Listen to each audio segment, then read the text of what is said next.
कल के वीडियो में हमारी बहुत सारी बातें अधूरी रह गई थी। जो दास बता रहा था कि किस प्रकार से परमेश्वर ने इस दास को इस सत्य मिशन साथ संगति के लिए तैयार किया, कैसे कैसे लोगों से मिलाया, उनकी रहनी करनी से परमेश्वर ने दास को परिचित करवाया। तो कल हम बात कर रहे थे कि अंत में पूज्य परमेश्वर रामपाल जी के छोटे जो कलयुगी भाई हैं महेंद्र जी, वो फिर अपनी टीम के साथ में जयपुर आए और जयपुर नामदान सेंटर पर रात को 10 बजे हमारी मीटिंग शुरू हुई। जयपुर के भी कुछ भगत भाई थे और सुबह 4 बजे तक हमारी बातचीत होती रही, लेकिन बातचीत का कोई नतीजा नहीं निकला। वो मुझे डराना चाहते थे, झुकाना चाहते थे कि हम जैसा कहें वैसा पवन दास करे। और पवन दास इस बात को लेकर दृढ़ था कि जब मैं अपनी जगह सही हूं तो फालतू में झुकने से क्या मतलब। जबरदस्ती झुकना भी जो है कोई वो काम की चीज नहीं है। सामने वाले के हौसले फिर और बुराई की तरफ 2 कदम बढ़ाने के लिए जो है बुलंद होते हैं। तो दास ने कहा कि जब मैं अपनी जगह सही हूं, मैंने गलत क्या किया है बताओ। तो गलत वो मुझे ठहरा नहीं पाए और अंत में ये कहकर उठकर चले गए कि हमने तेरे जैसा आदमी नहीं देखा। तो दास ने कहा कि भाई मेरे जैसा आदमी तुम देखोगी भी नहीं कभी। तो महेंद्र जी वहां से निकल जाते हैं ये सोचकर कि भाई मैं तो भगोड़ा घोषित हूं और ये पवन दास हो गया अब खिलाफ, कहीं ये थाने वाने में रिपोर्ट ना कर दे। तो वो उसी समय अपनी स्विफ्ट गाड़ी लेकर और 4-5 जो लोग थे उनके साथ वो निकल गए। और उसके बाद भाई और बहनों फिर उन्होंने मेरे खिलाफ संगत को भ्रमित करना शुरू कर दिया। उनकी वही पुरानी आदत, गुरुजी के नाम पर लेटर निकालना, आज वकीलों की मिलाई है, वकीलों ने यह आदेश दिया है। और इन्होंने भ्रमणा फैलानी शुरू कर दी कि पवन दास ने और संजय ने गुरुजी की जमानत पर भक्तों से 40 लाख रुपए इकट्ठे कर लिए। नामदान सेंटर से 40 लाख रुपए चोरी कर लिए।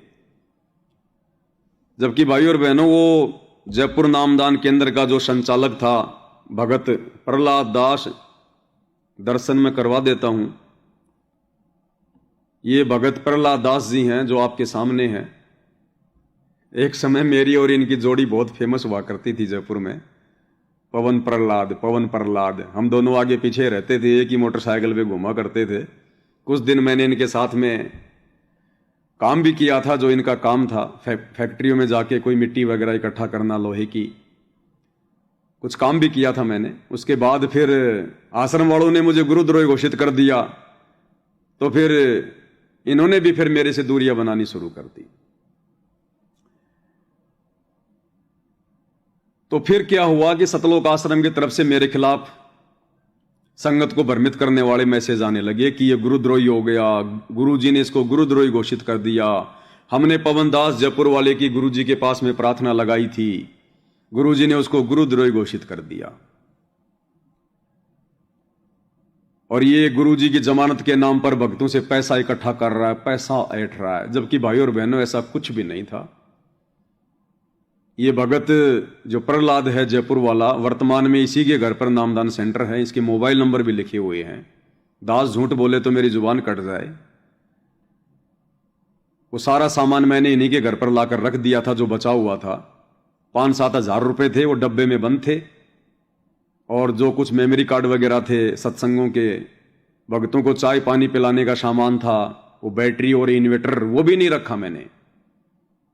सारा सामान इनके घर पे लाके रख दिया, पूरा हिसाब किताब इनको दे दिया।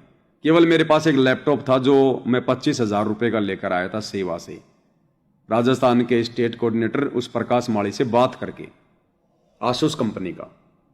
क्योंकि उस कंप्यूटर से फिर मैं डीएम कबीरा वाली सेवा किया करता था, मैसेज वगैरह भेजा करता था।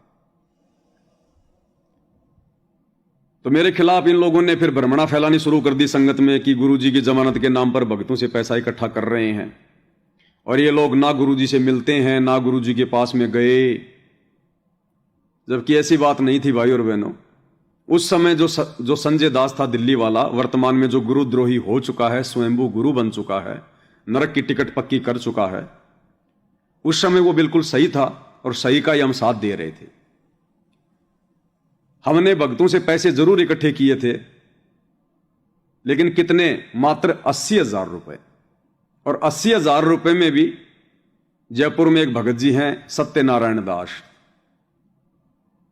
जिनका ये ब्याह शादियों के अंदर लाइट वाइट अगर चली जाती है तो और जनरेटर वगैरह की सेवा देते हैं। वो उनके पास में जनरेटर है काफी।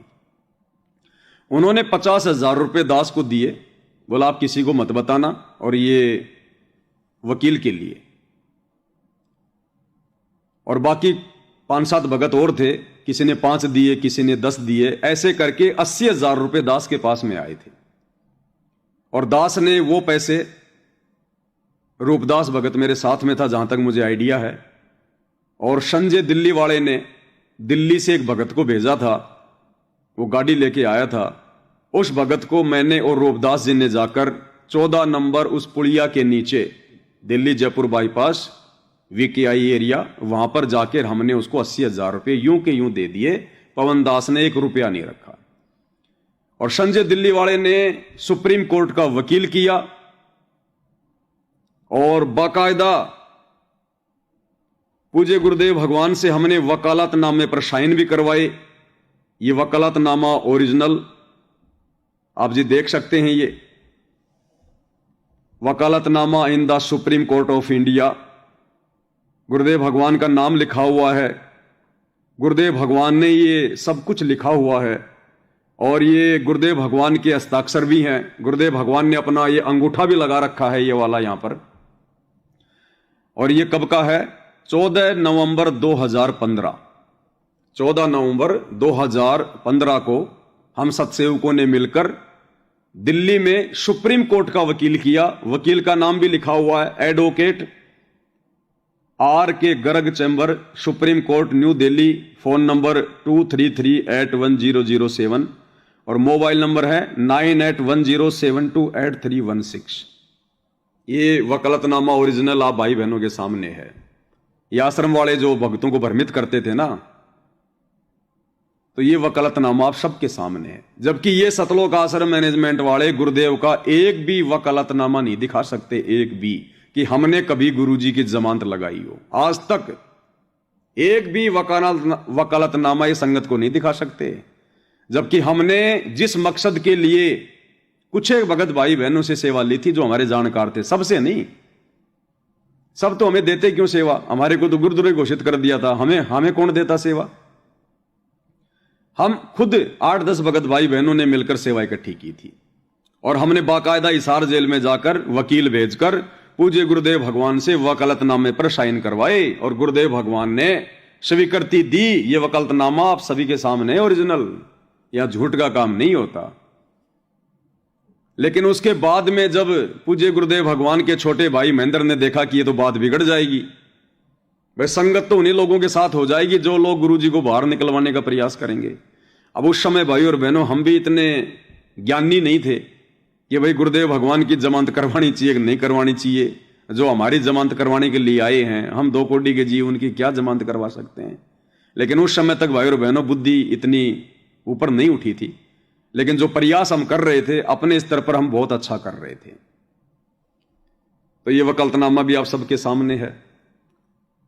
इसको लेकर इन लोगों ने संगत में, सतलोक आश्रम वालों ने मुझ पवन दास के खिलाफ भ्रमणा पैदा कर दी कि पवन दास ने 44 लाख रुपए नामदान के अंदर से चोरी कर लिए।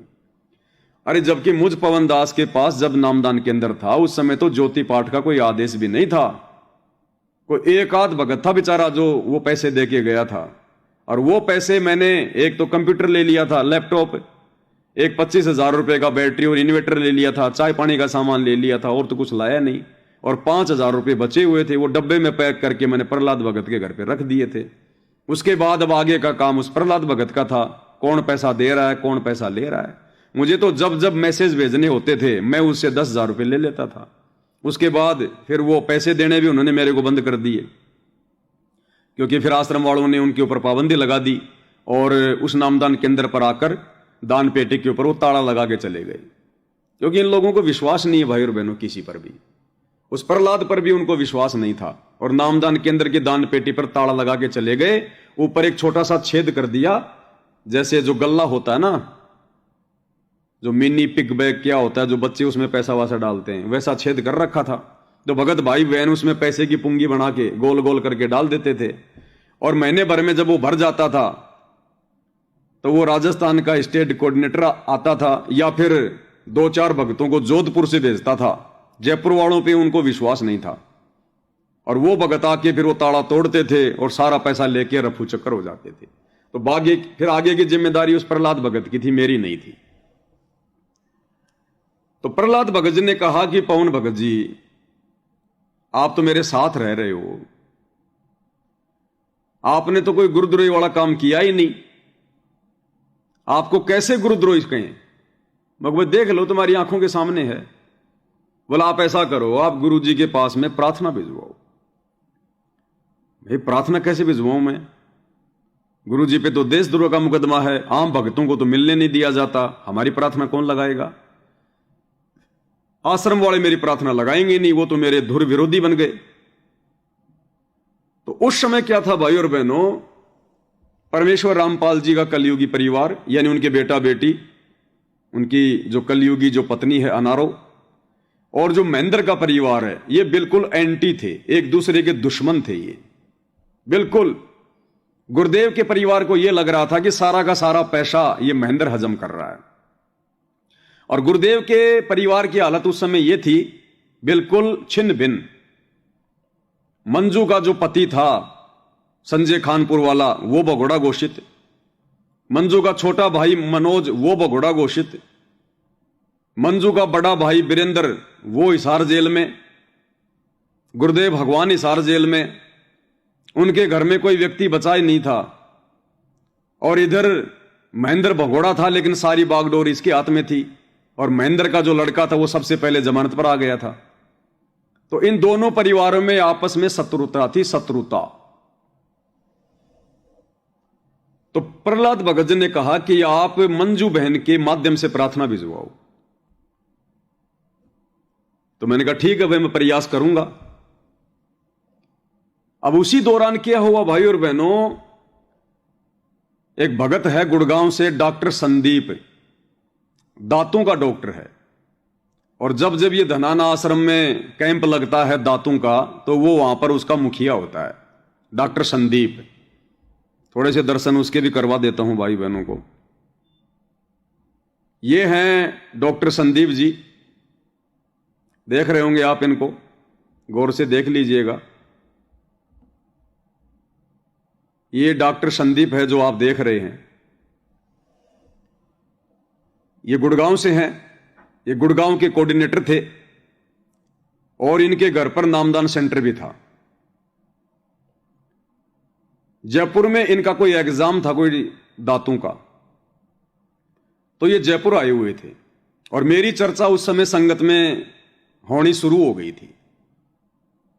और उस समय ये डॉक्टर संदीप महेंद्र का ध्रुव विरोधी, ये गुरुजी के परिवार के संपर्क में था, गुरुजी के परिवार की ओर था ये, और महेंद्र का ध्रुव विरोधी था ये।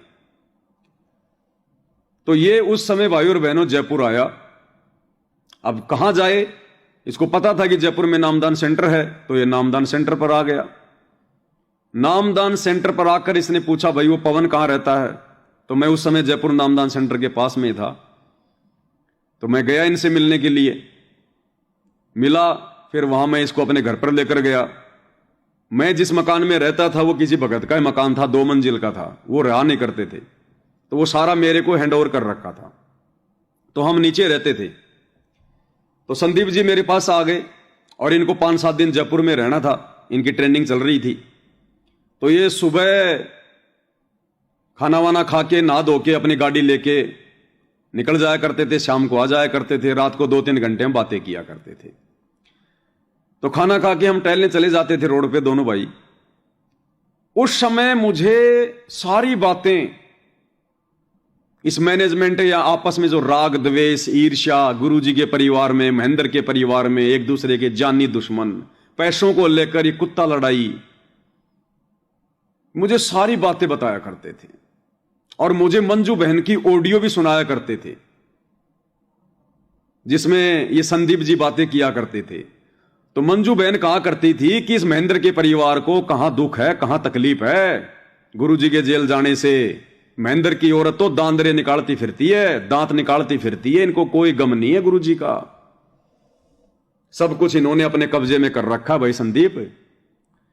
तो ये मुझे आपस में मंजू की और अपनी ऑडियो सुनाया करता था, दिया नहीं करता था, कॉल रिकॉर्डिंग सुनाया करता था।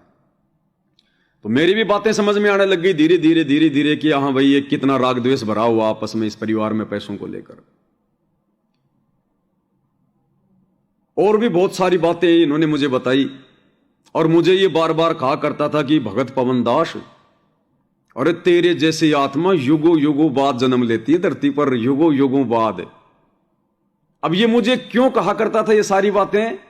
महेंद्र से अपनी रंजिश निकालने के लिए, क्योंकि खुद तो इसकी बोलने की हिम्मत थी नहीं, खुद तो पता नहीं डरता था या फिर क्या कारण था इसका। ये चाहता था कि पवन दास को मैं सारी सच्चाई बताकर और महेंद्र से अपनी रंजिश निकालूं। अब भाई मैं तो सत्य का साथी था, मुझे किसी से रंजिश का तो कोई मतलब था ही नहीं, मुझे तो सत्य चाहिए था। और उसके लिए परमात्मा ने संदीप को मेरे पास भेज दिया। बहुत सारी बातें ये मुझे बताया करता था कि एक बार हम बहुत सारे भगत दिल्ली में बैठे हुए थे, वहां पर महेंद्र जी भी थे, और ऐसे कोई बात चल गई तो महेंद्र ने गुस्से में आकर कहा कि ये मिशन अपनी ऐसी तैसी कराओ, ये जो मिशन है ना, ये भक्ति वाला मिशन चल रहा है जो गुरु जी का, ये अपनी ऐसी की तैसी कराओ ये मिशन। मैं तो गुरु जी को अपना भाई मानता हूं, वरना मुझे इस मिशन विशन से कोई लेना देना नहीं है। यानी भगत ये संगत भाड़ में जाओ, कुएं में पढ़ो, ये भक्ति भक्ति को करो ना करो, मैं तो केवल गुरु जी को अपना बड़ा भाई मानता हूं। मतलब गुरु भी नहीं, परमात्मा भी नहीं, मैं तो गुरु जी को अपना बड़ा भाई मानता हूं, इसलिए मैं ये सब कुछ कर रहा हूं, नहीं तो मिशन अपनी ऐसी तैसी कराओ। तो दास को समझ में आया कि ये इतनी बातें अगर बोल रहा है तो ये गुरु को अपना भाई भी नहीं मानता, ये तो इसकी मजबूरी है, क्योंकि ये भगोड़ा घोषित है। अगर संगत को अगर संगत की इसे आवश्यकता ना हो तो ये इतनी बात भी ना बोले कि गुरु जी को तो मैं अपना बड़ा भाई मानता हूं। अगर ये भगोड़ा घोषित नहीं होता तो ये कब का भक्ति छोड़ के बैठ चुका होता। लेकिन इस महेंद्र की मजबूरी हो गई संगत के बीच में बने रहना, क्योंकि भगोड़ा घोषित है, जाए तो कहां जाए, रिश्तेदारियों में जाए तो पुलिस पकड़ ले, उनके मुखबिर रहते हैं, तो संगत में छुप के रहना, और फिर वो खर्चा पानी कौन दे, फिर संगत वाले देंगे गुरु का भाई समझ के। तो इसकी मजबूरी थी ये बात कहना कि मैं गुरु जी को अपना बड़ा भाई मानता हूं, अन्यथा ये बड़ा भाई भी नहीं मानता। अगर ये गुरु जी को बड़ा भाई मानता तो बड़े भाई के कंधे से कंधा मिलाकर बरवाला कांड में संघर्ष करता, अपने बाप समान अपने बड़े भाई परमेश्वर रामपाल जी को बरवाला कांड के समय अकेला छोड़कर ये 18 नवंबर की रात को भगोड़ा बन के नहीं भागता। अगर भाई भी होता तो ये साथ देता, लेकिन ये भाई भी नहीं मानता। फिर इसने कहा कि एक दिन ये ऐसे ही अपनी फरारी काटता काटता महेंद्र और मेरे घर पे आ गया, गुड़गांव नामदान केंद्र पर। वहां पर भक्तों की सेवा लगी रहती थी।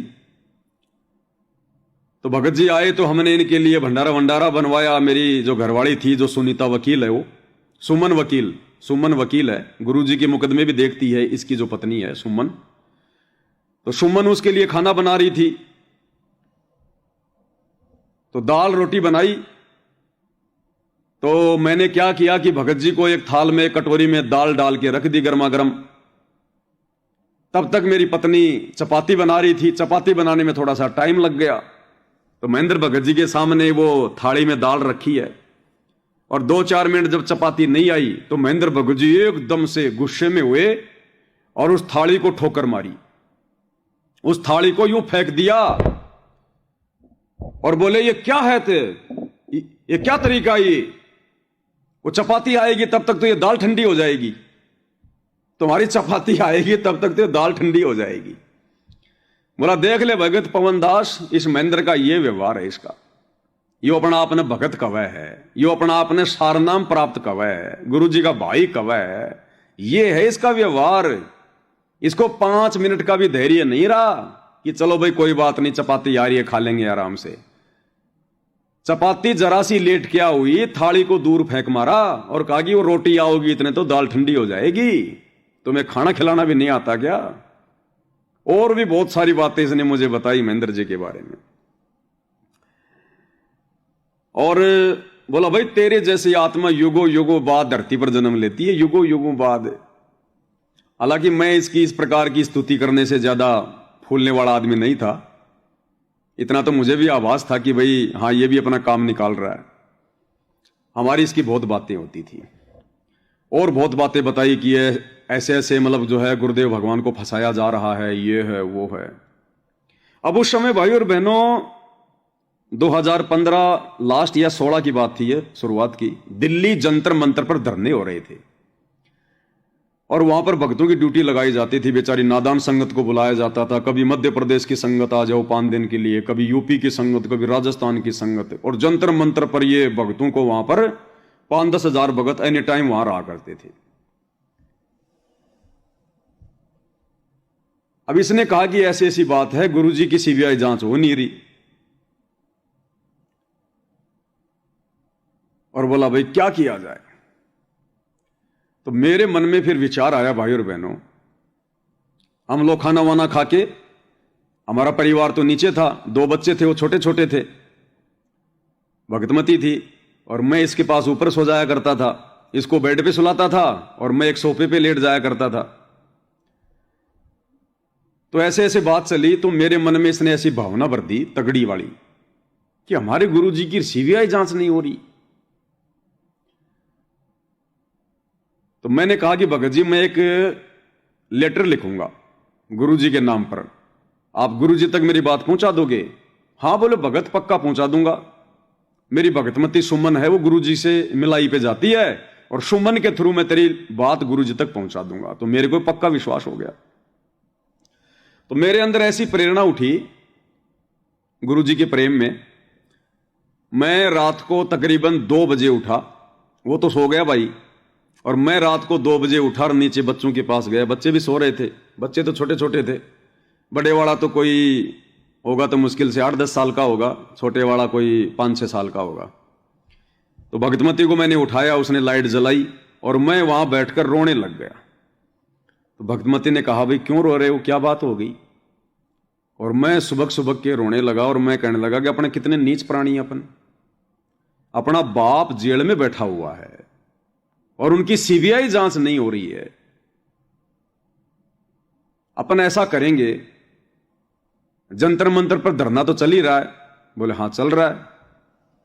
तो मैंने कहा मैं कहीं से कोई पिस्तौल का जुगाड़ करूंगा, 10-15 हजार रुपए में कहीं से छोटी सी कोई बंदूक का, कोई रिवॉल्वर का बंदोबस्त करूंगा मैं, और अपन चारों के चारों मेंबर जंतर मंतर पर चलेंगे और माइक हाथ में लेकर मैं बोलूंगा, अपन चारों स्टेज पर रहेंगे कि भाई ये जो निकम्मी सरकार है, ये सरकार हमारे गुरुजी की सीबीआई जांच नहीं करवा रही है, हमारे गुरुजी ने किसी का क्या बिगाड़ा था। मतलब वो भाव थे गुरुजी के प्रति, ज्ञान इतना नहीं था उस समय। और दास ने कहा कि देख ले भाई, सबसे पहले तो मैं तेरे को गोली मारूंगा, स्टेज पर खड़ा होकर मीडिया के सामने ये बात कहकर कि अगर ये सरकार हमारी गुरुजी की सीबीआई जांच नहीं करवाती है तो हमें भी जीने का कोई अधिकार नहीं है। तो ये कहकर सबसे पहले तो मैं तेरे को मारूंगा गोली, और फिर इन दोनों बच्चों को मारूंगा गोली, और फिर मैं अपने आप को गोली मारूंगा।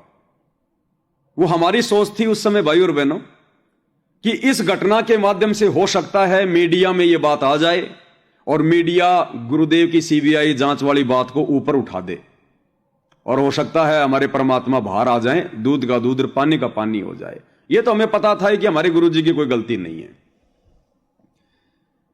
बिल्कुल फुल टू फुल मूड में मैंने कहा बता भाई तेरा क्या डिसीजन है? तो भगतमती ने कहा कि मेरा क्या डिसीजन है, जो आपका है वही मेरा डिसीजन है। हमारे बाप से बढ़ के हमारे लिए कोई और थोड़ी है, और गुरुजी के अगर सेवा में हमारी जान चली जाए इससे अच्छा और क्या।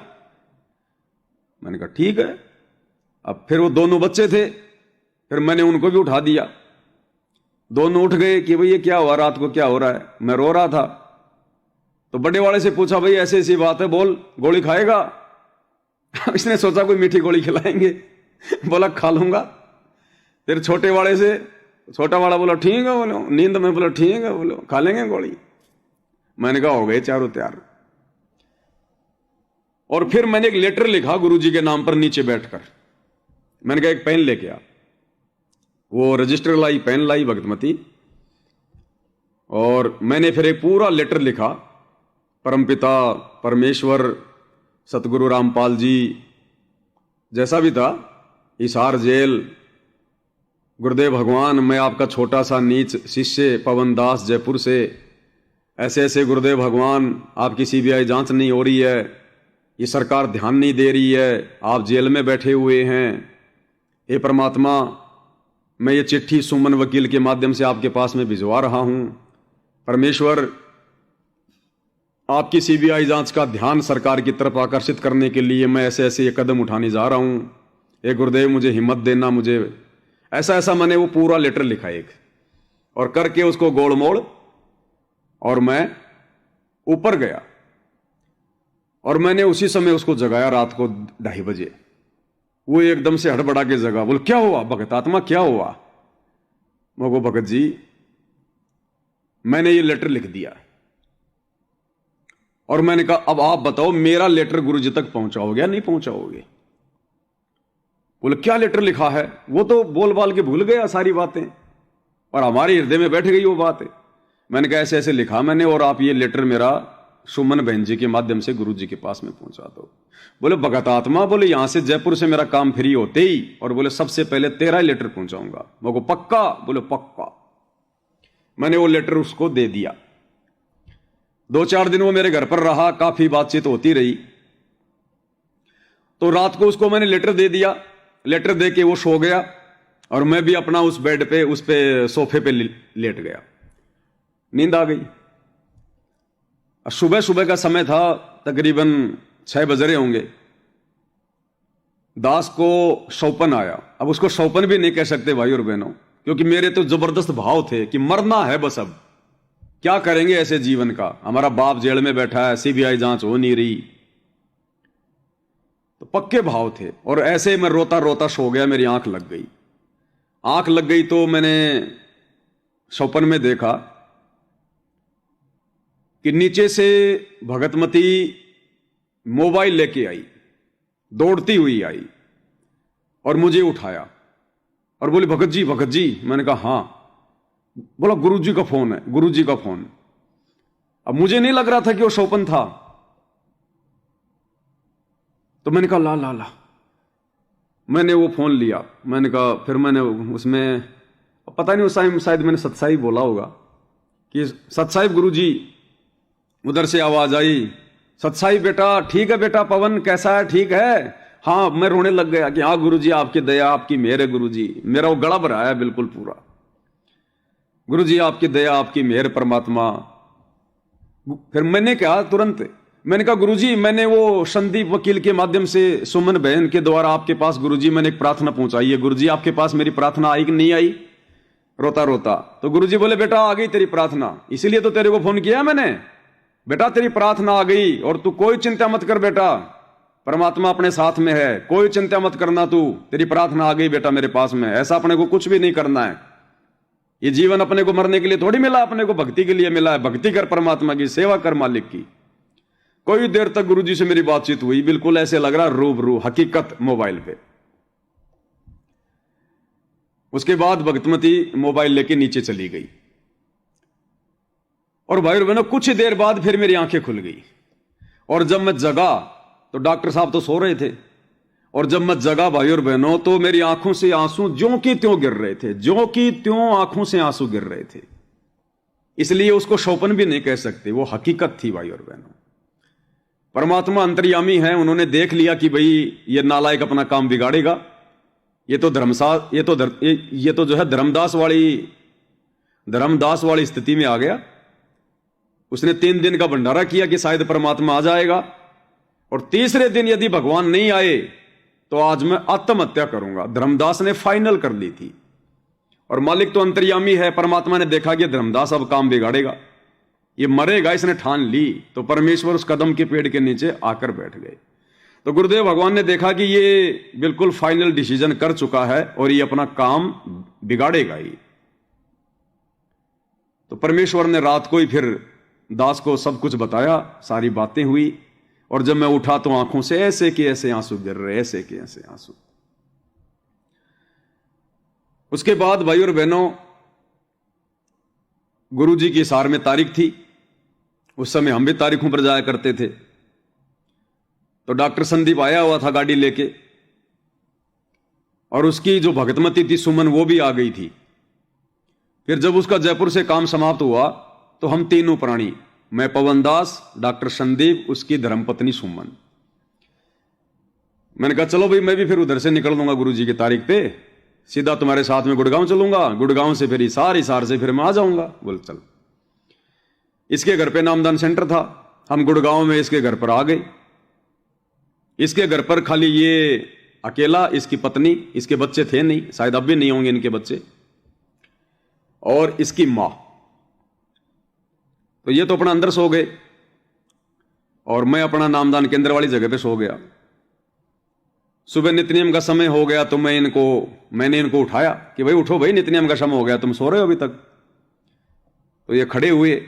मैंने तो अपना उधर नित्यनियम कर लिया, इन्होंने अपना अंदर किया कि नहीं किया वो जाने, उनका काम जाने। फिर नहाए धोए 10-11 बजे, फिर उसकी माता जी को साथ में लेकर और हम चारों प्राणी हिसार की तारीख पर गुरुजी के दर्शनों के लिए निकल पड़े। अब हिसार की तारीख पर हम गए भाई और बहनों, तो फिर और भी भगत मिल गए डॉक्टर संदीप के साथी। दूसरा साथी कौन था? दूसरा साथी था उत्तर प्रदेश का स्टेट कोऑर्डिनेटर संजीव हुड्डा। ये संजीव हुड्डा जी हैं भाई और बहनों। नाम Sanjeev Hooda, address house number C39, सूरज पार्क, रोहिणी, सेक्टर 18, दिल्ली 42, 9560482460। ये उस समय उत्तर प्रदेश का स्टेट कोऑर्डिनेटर था। तो ये भी अपनी टीम के साथ में अपनी गाड़ी लेके वहां पर तारीख पर आया हुआ था। इन लोगों की पहले ही वहां पर कोई मीटिंग होनी थी वहां पर हिसार में, और दिल्ली से कुछ एक भगत थे। एक रामनिवास छावड़ा था, दिल्ली से रामनिवास छावड़ा, एक फौजी जिसकी टांग एक जो है टूटी हुई है, वो लंगड़ा के चलता है होकी लेके। रामनिवास छावड़ा सफारी सूट पहनता है, जानते होंगे, दिल्ली और गुड़गांव के भगत जानते होंगे। गुड़गांव में रहता, छावला में, रामनिवास छावला नाम है उसका। आश्रम में रहा करता था गुरुजी के साथ में, वो कमेटी में था बरवाड़ा में। तो कुल मिला के भाई और बहनों हमें 10-12 भगत। हिसार में कोई एक भगत था, उसके घर पर हम रुके, वहां पर हमारी मीटिंग हुई। मुझे नहीं पता था इन बातों का। हम सब वहां इकट्ठे हो गए, और उस समय जितने भी लोग इकट्ठे थे सारे महेंद्र के विरोध में थे, टोटल महेंद्र के विरोध में। ये उत्तर प्रदेश का स्टेट कोऑर्डिनेटर संजीव हुड्डा गालियां निकाल निकाल कर उस मीटिंग में कि एक बार उस हरामखोर महेंद्र ने पकड़ लियो, वो कित रहा है, एक बार उस आरामखोर को एक बार उसको पकड़ तो लो, उसकी ढंग से धुलाई करेंगे, ढंग से धुलाई। मतलब टोटल ये सारे के सारे लोग महेंद्र के खिलाफ थे। और आगे चलकर जैसे जैसे महेंद्र ने इनको वो पद बांटने शुरू किए, किसी को कोऑर्डिनेटर का, किसी को नामदान केंद्र का, किसी को क्या, सारे के सारे उसके चरणों में आके गिर गए। लेकिन उस समय इन सबके विचार क्या थे महेंद्र के प्रति? एक बार मिल जाए ढंग से उसकी देह तोड़ेंगे, ये विचार थे सबके। मैं तो सुन रहा था इनकी बातें सबकी। वहां से हमारी मीटिंग हुई, वहां से फिर वापस हम निकले, वहां पर फिर वो संजय भी आ गया। फिर हम सारे के सारे भगत मिलकर हरियाणा के करनाल में एक सरिता बहन है जो पेशे से वकील है, गुरुजी के मुकदमों में भी है, वो गुरुजी के मुकदमे भी वो लड़ रही थी उस समय। और उस समय हरियाणा का जो मुख्यमंत्री था मनोहर लाल खट्टर, उसके खिलाफ उसने करनाल से उसने चुनाव लड़ा था सरिता वकील ने, लेकिन वो हार गई थी। तो वो गुरुजी की भगत थी। फिर हम सब ने मिलकर सरिता वकील को नया वकील खड़ा किया कि भाई ऐसी ऐसी बात है, ये गुरुजी का जो परिवार है, ये जो महेंद्र है उनका भाई है, ये लोग चाहते नहीं कि गुरुजी बाहर आ जाए, सारा षड्यंत्र बरवाला कांड का इन लोगों का है, और इन सबको पता था इन बातों का, ये सब कुछ ये किया कराया इस महेंद्र का है। हम सब ने मिलकर सरिता को वकील कर लिया, लेकिन वो ज्यादा दिन तक नहीं टिक पाई।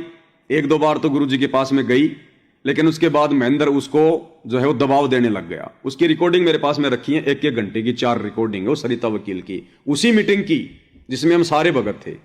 संजय था, मैं था, ये संदीप था, सारे थे। वो 4 रिकॉर्डिंग मेरे पास आज भी सेफ हैं, पूरी की पूरी। उसके बाद वो सरिता भी बैठ गई थोड़े दिनों बाद में। फिर मेरे ऊपर भाई और बहनों ज्यादा दबाव बढ़ गया।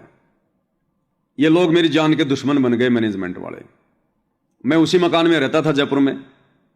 फिर एक दिन मंजू का पति संजय खानपुर वाला और बलजीत लहरी का बेटा अनिल लहरी, वो बबीता का भाई, दोनों के दोनों ये भगोड़े थे, ज्यादातर राजस्थान में पड़े रहते थे, जोधपुर में।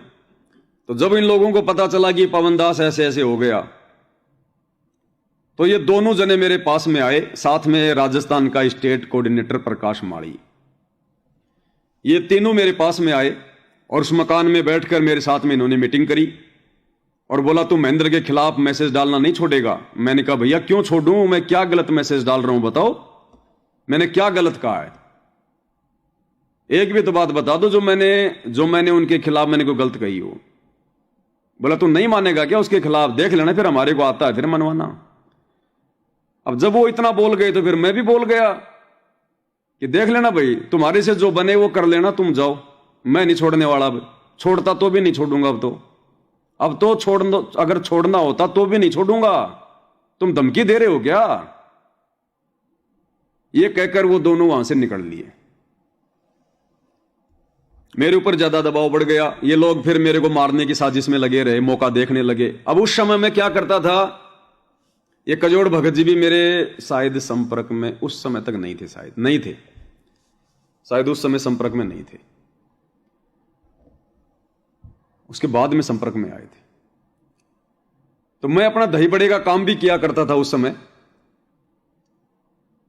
और जयपुर के विद्याधर नगर में नेशनल हैंडलूम के पास में मैं अपना टेम्पू लगाया करता था। टेम्पू मैं उस समय मेरठ से ले आया था। मेरठ वाले भक्तों ने मेरे को एक सेकंड हैंड टेम्पू दिलवा दिया था और उसकी बॉडी वाडी बनवा के मैंने दही बड़े का काम शुरू कर दिया था। तो मैं अपना उस समय फिर मैं वीडियो बनाने लग गया, छोटे छोटे मोटे। एक अलीगढ़ का भगत था, उत्तर प्रदेश का, पहले मैं उससे वीडियो बनवाता था, मुझे आते नहीं थे बनाने वीडियो, कि भगत जी मैंने मैसेज टाइप कर दिया, अब आप इसका वीडियो बना दो, ये धीरे धीरे ऊपर चलता रहे। अब वो भगत भी फिर आनाकानी करने लग गया। तो एक दिन मैंने कहा कि भगत जी आप ये वीडियो बनाओ, बहुत ही अर्जेंट है। तो उसने कहा कि मैं कोई नौकर हूं क्या, मेरे भी तो काम है, मैं कोई नौकर हूं तुम्हारा यार, मन में आता तभी बोल देते हो वीडियो बनाओ वीडियो बनाओ। तो मैंने सोचा कि ऐसे तो बात नहीं बनेगी। अब क्या करें। तो रामचंद्र जी उस समय मेरे संपर्क में आ गए थे। तो रामचंद्र जी ने कहा कि भगत जी आप सीखो ना वीडियो बनाना, कैसे क्या सीखा जाता है।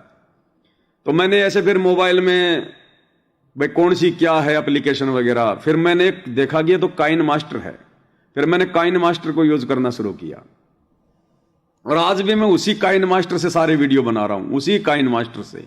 ये परमात्मा ने मेरे लिए बनवाई थी वो एप्लीकेशन, ये देख लो आप। उसको मैंने धीरे धीरे सीखा और फिर मैं खुद ही वीडियो बनाने लग गया और डालने लग गया। अब ये लोग मेरी ताक में। तो एक दिन मैं तो अपना दही बड़ा बेच रहा था यूं आगे मुंह करके, पीछे से वो संजय खानपुर वाला मंजू का पति वो पीछे से आके खड़ा हो गया और बोला और भगत। जब मैंने देखा पीछे, हो मगो सतसाहिब भगत जी सतसाहिब। तो मैंने कहा भगत जी दही बड़े खाओगे? बोला कुतरू ऐसे बोला मेरे को, बोला रे कुतरू तेरे दही बड़े खाएंगे, मेरे को नरक में जाना तेरा दही बड़ा खा के, कुतरू यानी कुत्ते का बच्चा। अब ठीक है मोग भाई, है तो कुत्ते के बच्चे ही हैं, कौन सी बड़ी बात है, सब यहाँ कुत्ते ही हैं, जो सतलोक से आगे सारे कुत्ते ही हैं। ये अपने आप को शेर समझ रहा तो अलग बात है। तो मेरे को पानी तो पी लो। अरे बोले कुतरू तेरा पानी भी ना पीवा।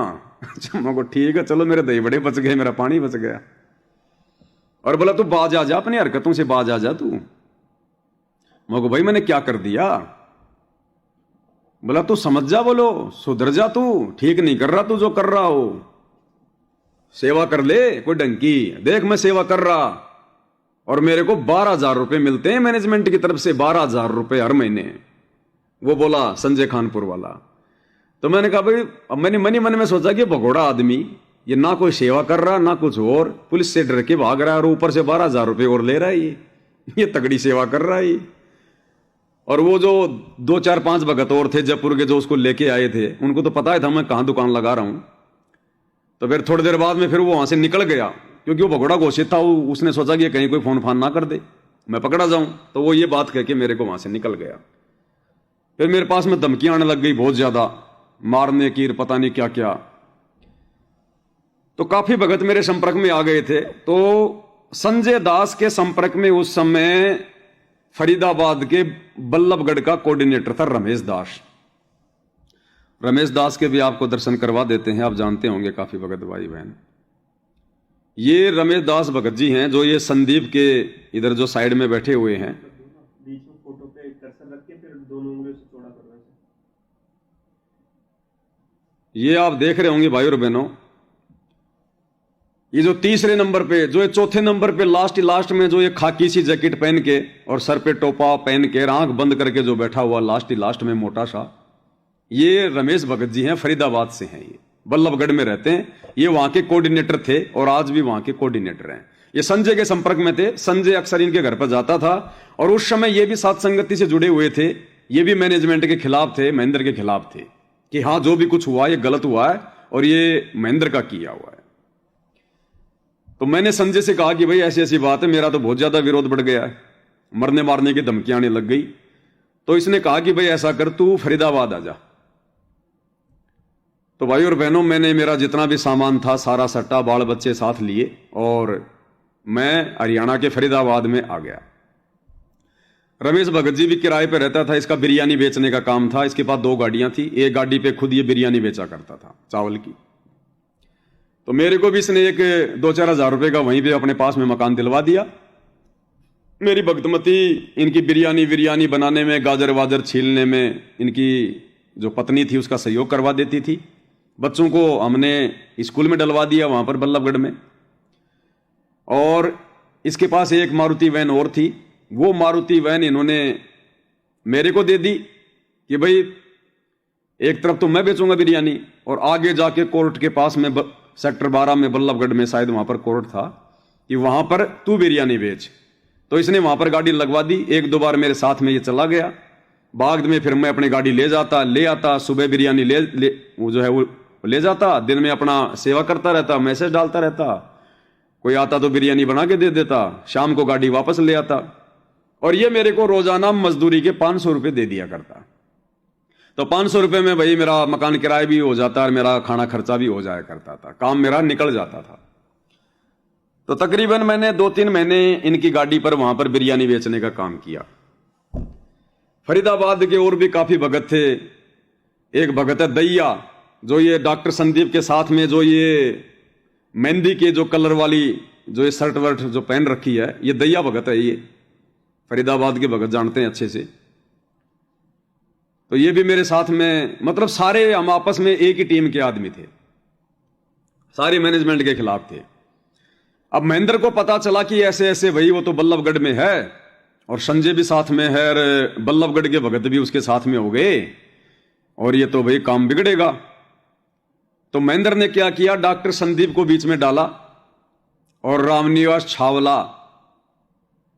उसके घर पर गुड़गांव में एक मीटिंग रखी गई कि भाई उधर बल्लभगढ़ से तो तुम आ जाओ सारे के सारे, बीच में ये संदीप उधर से महेंद्र को लाने वाला, इधर से हमारे को ले जाने वाला, और बोला आपस में बैठ के भाई मीटिंग कर लो। तो हम 10-15 भगत इधर से बल्लभगढ़ से 2 गाड़ियां लेके चले गए। उधर से महेंद्र आ गया, उसके साथी आ गए और रामनिवास छावला के घर पर रात्रि को हमने मीटिंग करी। 2017 की बात है। काफी बातें हुई वहां पर।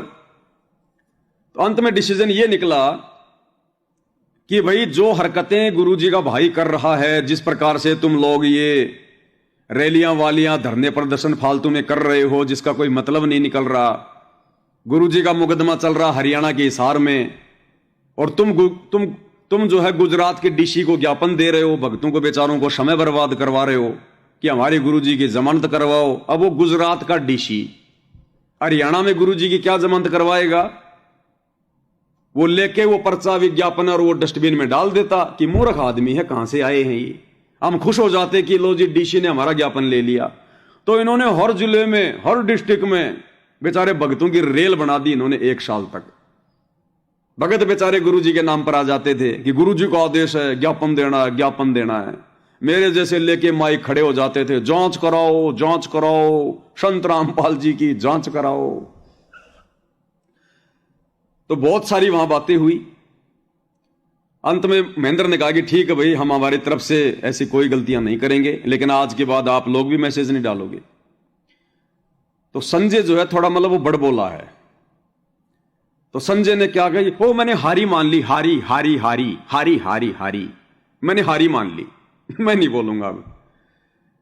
बोला देखना, बोले फिर हो जाए खड़ा, नहीं ना, बोले मैंने हारी मान ली, हारी मान ली मैंने। फिर मेरा नंबर आया, क्योंकि मैसेज तो मैं डाला करता था, उससे ज्यादा फेमस तो मैं हो रहा था। बोला भाई पवन दास तू, मैंने कहा भाई देखो बात ऐसी है, मैंने ये हारी हारी तो आती नहीं है। अब ये महेंद्र जी अगर कह रहे हैं कि हम ठीक ठाक चलेंगे, संगत को भ्रमित नहीं करेंगे, तो कोई दिक्कत नहीं है, मैं भी चुप रह जाऊंगा, अपना बिरयानी बेचूंगा, मुझे क्या दिक्कत है। लेकिन जिस दिन इस सतलोक आश्रम मैनेजमेंट ने फिर से कोई बकवाद करी, तो भैया मेरी उंगलियां नहीं रुकेंगी, फिर ये तुम देख लेना। हाँ बोला ठीक है ठीक है। तो ये कहकर हम वहां से आ गए। अब भाई उन्होंने कहां रुकना था, उनके सिर पर तो काल बैठा हुआ था। उन्होंने फिर से बकवादे शुरू कर दी, संगत से पैसा वगैरह ऐठना है, और नाम क्या लें, गुरुजी की जमानत के नाम पर वकील करने, वकीलों को फीस देनी है, एपी सिंह वकील कर लिया, एपी सिंह वकील कर लिया, और वकील को तो देने 5 लाख रुपए, और पूरी संगत से इकट्ठे कर लेते बेचारे जो है मतलब 10 करोड़ रुपए। और फालतू के मैसेज डालना, वहां रैली में, ये रैली में, तो दास फिर मैसेज डालता संगत को कि भाई ऐसा मत करो, ज्ञान आधार से भक्ति करो, कहीं धक्के मत खाओ, गुरुजी के आने के बाद में हम ये करेंगे वो करेंगे। तो फिर इन्होंने देखा कि ये पवन दास तो अब नहीं मानने वाला। फिर इस डॉक्टर संदीप ने रमेश को और इस दैया भगत को और जो बल्लभगढ़ के 2 4 5 मैन मुखिया थे उनको अपने कब्जे में ले लिया।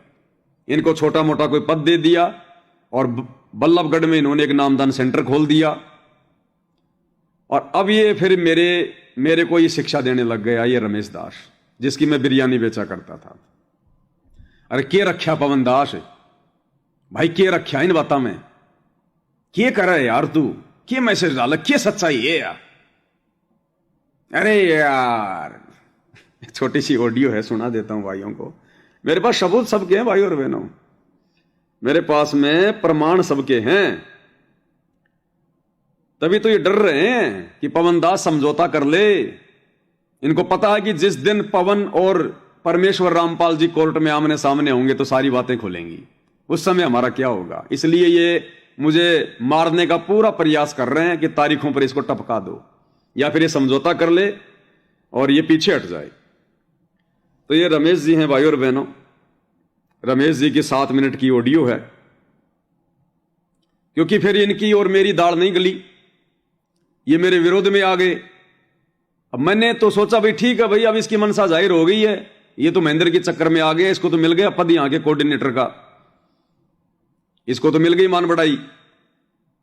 तो फिर मैंने क्या किया भाई और बहनों, फिर वहां से मकान खाली किया, वापस फिर मैं जयपुर आ गया बच्चों को लेके। आने के बाद फिर मैं तो वही अपना मैसेज डालना, भक्तों को सच्चाई बताना। अब ये हो गया फिर मैनेजमेंट का पिट्ठू, और इन्होंने फिर मैनेजमेंट के कहने पर, क्योंकि मैं फिर सबको मैसेज डाला करता था, फिर इसने एक दिन मेरे को फोन किया और फिर मुझे ज्ञान देने लगा। हेलो, कौन बोल रहा भाई? पवन दास जयपुर से। पवन रमेश बोल रहा हूँ भाई, बल्लभगढ़ से। हाँ भाई साहब, सच साहिब जी भगत जी। सच साहिब जी भगत। क्या हो रहा है ये? हाँ भगत जी, क्या हो रहा है? मगर ये कौन सा बड़े भैया? जो आप लोग कर रहे हो। हम लोग क्या कर रहे हैं भगत जी? हम तो वही कर रहे हैं जो परमात्मा ने सिखाया।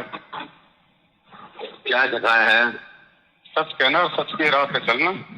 अरे पवन क्या सच है यार? बता दो भगत जी, आप बता दो, हम तो आपकी मान लेंगे बड़े भैया। क्या सच है? मतलब कुछ, मतलब मैं क्या बताऊं, मेरे पास शब्द नहीं है क्या कहूं, क्योंकि हम अच्छी तरह एक दूसरे हाथ रहे हैं, जानते भी हैं सारी बातों जानते हुए, और आप लोग ये भी सोच रहे जीवन कैसे नरक बना रहे हैं, जीवन का क्या हो जाएगा, कैसे मतलब क्या बीतेगा हमारे साथ है। डर नहीं लगता यार? भगत जी बहुत डर लगता है बड़े भैया, बहुत डर लगता है। पहले नहीं डरते थे, जब से परमात्मा की शरण में आए खूब डर लगने लगा। नहीं, डर लगा तो मेरे भाई रंगा नहीं करो बिल्कुल। तो बताओ भगत जी, फिर ये भक्ति में राजनीति का क्या मेलजोल है? अरे यार, जो करेगा कुएं में पड़ेगा, अपने आप में बचाओ मेरे भाई। नहीं भगत जी, देखो भाइयों को बताना समझाना भी तो हमारा फर्ज है ना। अब आपने मुझे फोन कर दिया। कहाँ की ठेकेदारी है? ऐसा है, मैं स्वयं जेल में गया था। अच्छा, हाँ हिसार जेल में? हाँ, जिस दिन गोदा रिटायर हुआ ना, कब? 31 जून 2017। अच्छा हाँ, मैं स्वयं गया था। अच्छा, करीब 2-3 मिनट के लिए। अच्छा, हाँ, फिर? जो भी है ना, जो कर रहा है वो अपने कर्म फोड़ रहा है। नहीं, आप गए तो आप वहाँ गुरु जी से मिले, आपने कुछ सवाल जवाब किए, आपने कुछ पूछताछ करी, गुरु जी ने कुछ बताया? यार मैं नीच हूँ क्या, मैं दुष्ट हूँ क्या, मैं सवाल पूछूंगा? गुरु जी के सामने इतनी औकात है मेरी, मैं सवाल जवाब करूंगा? तो भगत जी, आप तो खाली मिलके तो आए हो, फिर कोई बात थोड़ी कही आपको परमात्मा वो ने? आम आदमी है क्या, नदान है क्या वो? भगत जी, तुम्हारी नजरों में एक आम आदमी, हमारी नजरों में तो भगवान है वो। नहीं, फिर तो आश्रम में भी फिर तो भक्तों को कमांडो उसी ने बनाए होंगे। तुम भी कमांडो बने हुए थे? बिल्कुल बने हुए थे, जान नहीं था उस समय। फिर कहाँ से आया? अब आ गया, परमात्मा ने बुद्धि दी, अब आ गया हमें उन चीजों को सोचने समझने की शक्ति। परमात्मा कहाँ मिल गए तुम्हें उसके बाद? हैं? जब तो परमात्मा मिलते थे उसके बाद कहाँ मिल गए तुम्हें? परमात्मा तो साथ ही रहते भगत जी, हमेशा साथ रहते हैं मालिक तो। ये सिखाते हैं? नहीं, हमने कुछ गलत क्या किया भगत जी? बता दो, हमारा एक भी कोई पॉइंट बता दो कि हम उस पॉइंट पे हम गलत चल रहे हैं। पवन भगत जी, 100 गलत है, 100 टोटली, एक भी ठीक ना है। भगत जी कैसे गलत है? कोई पॉइंट तो बताओ, एक 100 तो आपकी बात मान। तुम्हारा ऐसा है, भगवान ने ये कही है भैया, जो जैसा करा वैसा पाओगा। नहीं तो भगवान ने ये भी तो समझ रहे हो रामपाल महाराज को? भगत जी, हम भी वही समझ रहे हैं जो उनको आप समझ रहे हो, हम कोई अलग नहीं समझ रहे उनको। अगर उनको अलग समझते ना, क्या समझते हो? अगर हम उनको अलग समझते तो ना हमें भक्तों से कोई लेना देना होता, ना हम कोई इस पचड़े में पड़ते। मेरी बात तो बताओ, क्या समझते हो आप? परमात्मा समझते हैं भाई। पर परमात्मा कौन मिसगाइड कर सकता है यार? तुम बड़ी छोटी बातें करते हो। नहीं तो हम ये थोड़ी कह रहे हैं कि भाई किसी ने परमात्मा को मिसगाइड कर दिया, हम तो ये कह रहे हैं कि मैनेजमेंट वाले भक्तों को मिसगाइड कर रहे हैं। भगत थोड़ी परमात्मा है। तो भगवान छोटा होगा, मैनेजमेंट बड़ी होगी? नहीं, फिलहाल तो मैनेजमेंट के हिसाब से तो ये हो रहा है, भगवान को तो बहुत ही छोटा मान के चल रहे हैं वो लोग। न तुम मान रहे हो? नहीं, हम नहीं मान रहे भगत जी। हम बताइए, हमने कौन सा पॉइंट? तुम कह रहे हो भाई मैनेजमेंट डिमांड नहीं करवा रही, गुरु जी को ऐसे रखा था, बीड़ी पीने वाले रहते हैं, गुरु जी आप बहुत दुखी हैं। बिल्कुल तो सत्य है। परमात्मा कहाँ होगे वो? सत्य है भगत जी, परमात्मा 5 तत्व के शरीर में है, काल लोक के संविधान के अंतर्गत है परमात्मा। वो एक आम संत की, आम भगत की लीला करते हैं कि आपको इतना भी नहीं पता बड़े भैया। तो फिर वो दुखी हो सकते हैं? तो आप उन्हें परमात्मा मान रहे हो उस हिसाब से कि वो जेल में दुखी नहीं हो सकते, तो फिर वो जेल में क्यों गए? फिर उनको जेल में किसने बैठा दिया भाई? मर्जी उनकी कहीं जा सके वो। उनको को जेल में परमात्मा कहाँ हो गए? फिर तो एक आम आदमी हो गए वो। कोई किसी को जेल में कहीं बैठा देगा तो भगवान कहाँ होगा? तो आम आदमी है वो। आप तो रामकृष्ण भी घटिया समझ रहे हो भगवान को। भगत जी यही तो चीजें समझनी है ज्ञान से। अरे गधी, इसी जाओ ज्ञान, या क्या ज्ञान है यार? जब तुम भगवान को मुंह वाले छोटा मान रहे हो तो ज्ञान कहाँ रहेगा फिर? तो फिर भगत जी भगवान को कोई दुख नहीं है, तकलीफ नहीं है, कोई जेल नहीं कर सकता, तो फिर उनको बाहर क्यों निकाला जा रहा है? फिर क्यों वकील कर रहे हैं? बैठे रहो अपने अपने घर पे सब। उनको कोई तकलीफ तो है ही नहीं, कोई परेशानी तो है नहीं, जेल आश्रम दोनों बराबर है उनके लिए। तो फिर क्यों वकील किए जा रहे हैं? फिर संगत क्यों जा रही है कार में? कोई परेशानी नहीं है। अब भी कल की बात है, कल भी उन्होंने ये कहा है कि मैं नहीं आऊंगा बाहर, मैं रिमोट से नीचे बैठा काम करूंगा सारे। तो भगत जी जब बाहर नहीं आना चाहते तो वकील हटाओ ना, फिर क्यों मतलब संगत का पैसा बर्बाद हो रहा है? हटाओ है। कमाल कर रहे हो भगत जी। अभी तो एक तो बताओ, तुम पैसे को पैसे समझ रहे हो, एक तो भक्त के ये काम नहीं है, तुम तो इस पैसे को, तुम्हें तो पैसे का निशाना पता नहीं क्या चक्कर है। भगत जी मेरा कहने का मतलब है, जिस दिन गुरु जी कहेंगे कि मैं जेल से बाहर आना चाहता हूँ उस दिन वकील करो ना, फिर फालतू में क्यों परेशान कर रहे हो सबको? कौन परेशान कर रहा है? वकील क्यों लगा रखे? फिर वकील क्यों कर रखे? सब कुछ उनकी मर्जी से हो रहा है। तुमने कहा वकील, तुमने इकट्ठा कर लिया, वकील करेंगे, गुरु जी को बाहर निकलवाएंगे। भगत जी आज तक वहां तो साइन पे ना गए। भगत जी दोगले काम ना तो गुरु जी करते हैं, ना गुरु जी की मर्जी से कभी दोगले काम होते हैं। कभी भक्तों ने कांग्रेस को सपोर्ट कर दिया।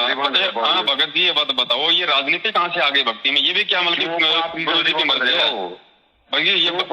भगत जी राजनीति भी क्या भगवान की मर्जी है? अरे वो किले पर किसने काम कराया था 20 सालों की? कैसे क्या क्या क्या भक्ति थी वो? कौन सी किले थी? वो तो नकली काम कराया था। वो तो नकली भर्ती थी, नकली भक्ति थी वो तो। नहीं, गुरु आज्ञा थी वो। गुरु आज्ञा थी, लेकिन वो नकली गुरु की गुरु आज्ञा थी। अरे थी तो गुरु आज्ञा। हाँ बिल्कुल थी उसकी गुरु आज्ञा। फिर तो भाई वो क्यों गए थे वहाँ?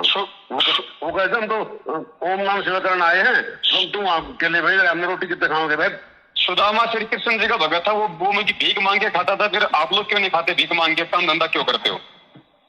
हमारे गुरु जी का काम नहीं लगा। हमारे गुरु जी ने जो ज्ञान दिया ना, वो नकली गुरुओं से, उनके चेलों से उत्तम ज्ञान दिया, इसलिए हम लोग उस आधार उन्होंने कहा काम भी करो भजन भी करो, जो मैं कहूँ उसके वो आदेश को मानो, और बाद में देखिएगा तो होगी एक बार मेरे नाम से कुछ अच्छा तो उसको हाँ उसके काम कर दो, बाद में देखेंगे तो होगा वो। तो फिर गुरु जी ने ये आदेश कब दिया था कि तुम राजनीति भी करो और तुम भक्ति भी करो?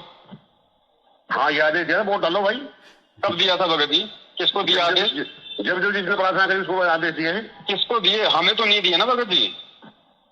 यार तुम हो पता नहीं कहाँ हो, घर में तुम्हें कौन आदेश दे? आदेश दिए हैं, डेली ऑडियो आती है, आप लोग जेल मिल के आते हो, ले आओ कोई वीडियो। चलो नकली ऑडियो में बोलवा दो कि भाई मैंने आदेश दिए कांग्रेस को वोट डालने के लिए। अब यार तुम आवाज ही ना समझते, तुम उसको तो चलो आप तो समझते हो, तो कम से कम नकली ऑडियो है तो भगत जी उसी में निकलवा दो। भगत जी ज्ञान आधार से चलना पड़ेगा, ज्ञान आधार से ऑडियो 101% नकली है, नकली। अगर गुरु जी की आवाज में है तो भी नकली है, हमें ज्ञान आधार से उनके शब्दों की पहचान करनी पड़ेगी। ये तत्व ज्ञान है भक्ति, ये कोई मतलब बिरयानी बेचने का काम नहीं है कि सुबह बनाई शाम को बेच के आ गए।